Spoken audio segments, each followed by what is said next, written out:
Salut à tous, aujourd'hui paire de 2014, août 2014, une paire de LeBron, ça vous l'avez vu sur la miniature. C'est pas la boîte d'origine, non, j'ai reçu ça dans une boîte de Foamposite Pro, toujours en 42 mais c'est pas la bonne boîte, donc je me rappelle pas et j'ai pas regardé si les LeBron EXT étaient fournis dans une boîte de ce type là ou pas, j'en sais rien. Éventuellement vous me le dites dans les commentaires, mais voilà, moi j'ai reçu ça à la place. Bon. Donc les LeBron EXT, il y a eu 3 modèles. Hop, qui sont là. La Mushroom Schtroumpf, je sais même pas, non, enfin désolé, non. La Denim, je trouve le noir du cuir et le bleu du jeans, je trouve que ça colle pas. Ça a été dessiné par Jonathan Griffin, je sais plus le troisième truc, je vous le mets là. Et je mets sa photo juste ici. D'ailleurs, il y a un extrait, j'ai retrouvé en fait une vidéo où il montre des samples. Et donc, la fameuse Denim, elle existe en délavé, elle est beaucoup plus jolie, mais elle n'est pas sortie. Et donc celle-ci, c'est la troisième, c'est la King's Crown. Hop, pied droit, comme toujours. Et donc c'est la paire un peu bling bling. Parce qu'elle brille. Hop.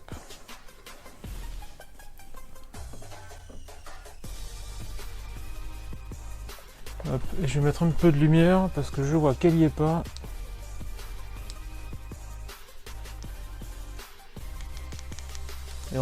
Et je pense qu'on la verra mieux. Ouais, c'est presque pareil. Hein. Alors, paire que j'avais raté à l'époque. Un petit dessous. Ouais, paire que j'avais raté à l'époque. Et puis, la 11 en général, j'en avais pas acheté beaucoup. Je les mets là. C'était pas une paire dingue, c'est pas une paire avec laquelle il a beaucoup joué non plus, parce qu'il avait des problèmes apparemment au niveau grip, ça glissait pas mal. Il s'est pas mal cassé la gueule et il a pas mal glissé avec ça. Et donc les EXT, c'était des post-season, c'était même après les playoffs. Et c'était des paires en fait lifestyle. Parce qu'à une époque, il y a eu une grande période de Nike, faisait des paires. Première moitié de saison régulière, deuxième moitié de saison régulière, playoff et lifestyle. Ça s'est bien calmé. Maintenant, ils nous sortent les rétros. Donc maintenant, ils arrivent à combler le vide avec les rétros et les régulars de la saison. Et donc, on en bouffe quand même une paire tous les 15 jours à peu près, en moyenne. Mais voilà, il y avait une époque où donc il n'y avait pas de rétro. Et donc ils alimentaient le marché avec des déclinaisons du même modèle. Donc là-dessus, si je dis pas de bêtises, allez, on va voir de suite. Par rapport au modèle régulier, là il n'y a pas de flywire. Forcément on a quelque chose de beaucoup moins technique au niveau des matériaux. J'ai pas l'impression que la mienne était beaucoup portée, malgré qu'il y ait une petite pliure, on la voit là. Ça, voilà, ça c'est typique, c'est le truc, ça c'est voilà, au niveau chip de peinture, ça pète dans tous les sens. Hein. Si c'est un peu porté, un peu beaucoup, déjà ça plie, et puis ça crise, voilà, ça crise dans tous les sens, et puis ça pète. Donc là j'ai un petit chip là, on voit bien que ça pétait. Mais bon, sortie de là, elle est quand même super propre. Dans les détails, on va passer en vue multiple dans le carrousel. Alors, petit badjounet chromé. On va essayer de le voir comme il faut. Voilà. Donc avec le lion. Et si je dis pas de bêtises, oui, on a la queue du lion qui fait le 6. Puisqu'il portait le numéro 6 au Miami Heat à l'époque. À l'intérieur, rappel du même logo.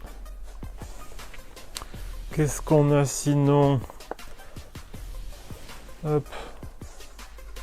On a à l'intérieur, donc sur la semelle, le mantra, enfin le petit mantra, le motto de l'époque de LeBron, avec toujours le lion et le 6. Gros switch mat au niveau de la toe box. Si on regarde un petit peu en détail sur la languette, en plus de certains motifs, on a... Hop, je vais mettre comme ça, on doit voir mieux. Donc LeBron James et la couronne. Ce qu'on peut remarquer, c'est que par rapport au modèle régulier, moucheron contre ta mère, c'est qu'on voit que les aérations ici sont bouchées. Elles sont fermées, alors que sur le modèle régulier avec le Flywire, on voyait justement le Flywire qui passait par là-dedans. Au niveau de l'intérieur, donc elle est doublée cuir avec multitude de coutures. C'est stylisé, ça fait pas non plus, c'est pas spécialement super joli, mais voilà, c'est présent. L'étiquette qui est juste là. Au niveau de la languette, donc on est quand même sur du mesh totalement aéré, sauf justement au niveau du, on va dire, du gros tire-bot ou de la languette principale. Vous avez vu, les embouts de lacets sont également dorés, pas de mention particulière. Parce qu'après, ou sinon, voilà, au niveau des motifs qu'on a sur la paire, ça reprend en fait les motifs qu'on avait déjà sur la paire régulière. Donc là-dessus, pas de changement. Au niveau de la shank plate, on a la signature de LeBron à l'époque avec le numéro 6. Toujours les petites fenêtres pour la semelle, car la semelle sur la 11 était un drop-in, comme sur la 4. Donc si je force un peu, hop, je vous récupère ça d'ici quelques secondes. Hop. Donc on a une paire, si je la pose là, on va certainement, voilà, là je passe mon doigt, donc on voit que là en fait, il y a juste une fenêtre en plastique, pareil au talon, là on doit voir à travers, et donc cette fameuse semelle drop-in, qui est, comme on le voit ici, en zoom sur toute la longueur. Donc l'équivalent en fait de la semelle qu'on avait sur la LeBron 4. Ou sur... je crois que... Bon, forcément il y a eu des Kobe déjà en drop-in. Il y a eu des Jordan aussi. Enfin, c'est plus ou moins compatible. Ça dépend aussi de la forme de la chaussure. Parce qu'il y en a certaines qui sont plus épaisses et plus fines. Donc on pouvait en théorie interchanger entre les LeBron et les Kobe. Hop. Voilà. Ça se remet plus facilement que ça s'enlève. Mais bon, c'est déjà ça.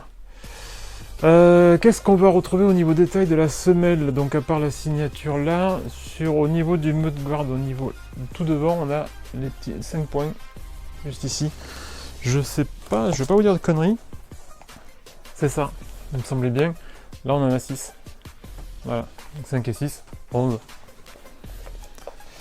Je regarde parce que là j'ai un petit détail ici. Ouais, alors on va essayer de le faire comme ça. Et vous regarderez, vous tournerez la tête. Hein, je sais que vous pouvez le faire. Si on regarde au niveau des outriggers qui sont là, hop, on va avoir LeBron James sur chacun des côtés. À part ça, je crois que les paires sont symétriques, à part ce petit détail là. Oui, la semelle intérieure est la même, le logo est le même. Ouais, donc à part ce petit détail juste ici, c'est kiff kiff. Oui, et ça, et bien sûr le 5 et le 11 à l'avant. Voilà. Donc petite paire que j'avais ratée, petite paire que je cherchais depuis très longtemps. Je l'avais croisée sur Craigslist, mais la personne ne répondait jamais au MP. Donc j'avais laissé tomber. Après j'avais croisé bien sûr sur certains sites de revente ou applications de revente, et c'était franchement pas donné pour ce que c'était. Et puis c'était pas mon budget, voilà, à l'avoir, mais je voulais l'avoir à 2 chiffres, mais pas au-delà. Et récemment sur eBay ça s'est présenté et j'ai pris direct, parce que je crois qu'elle était en achat immédiat en plus. Je crois à 70 ou 80 $. Voilà. Bon, alors certes, paire a priori légèrement portée, mais content, parce que bon, de toute façon ça va être une paire que je vais rocker dans tous les cas, puisque je n'ai pas la boîte d'origine. Voilà, voilou.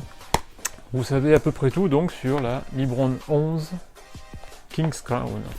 A plus, ciao ciao.